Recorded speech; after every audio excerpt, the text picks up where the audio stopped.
Ayan, hello guys, good morning. So nandito nga pala kami sa loob ng Ayala Market.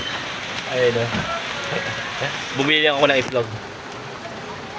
Here. Ayan o.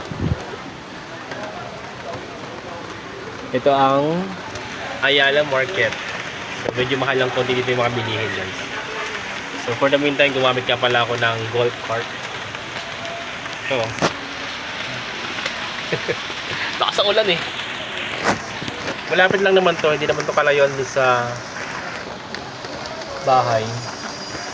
Marami rin kumakain na. At yung mga mismong mga taga-Ayala rin yun nagbebenta. Mismo mayayaman na yung mga yan pero nagbebenta pa rin sila.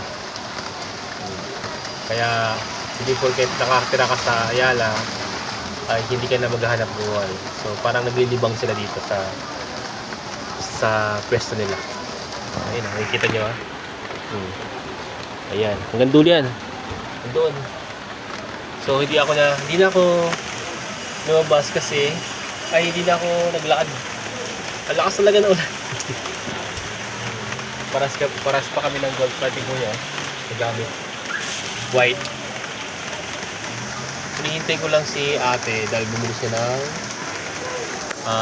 gulay. So yun. Tambay lang tayo. Update guys. Nasa Ayala Market ako. Kahit na ulan, marami rin taong nabili dito. Pero yung mga taga Ayala lang din mismo. So ito ay parking area. Nasa ako ngayon.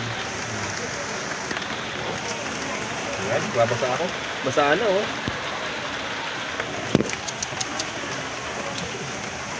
Anyway guys, just an update. Even February 14, I'm still working because I don't have date. Still working pa yun. Kung ano yung nasa labas ng sa inyo, ganoon din dito ang binibenta. Yun nga lang, medyo mahal lang konti. At dito, meron ditong mga food stall. So medyo mahal lang talaga ng konti. Pero ito, bumili ako ng ito 150 kasi paborito ko to. Ayan bumili ko, wait lang kita niya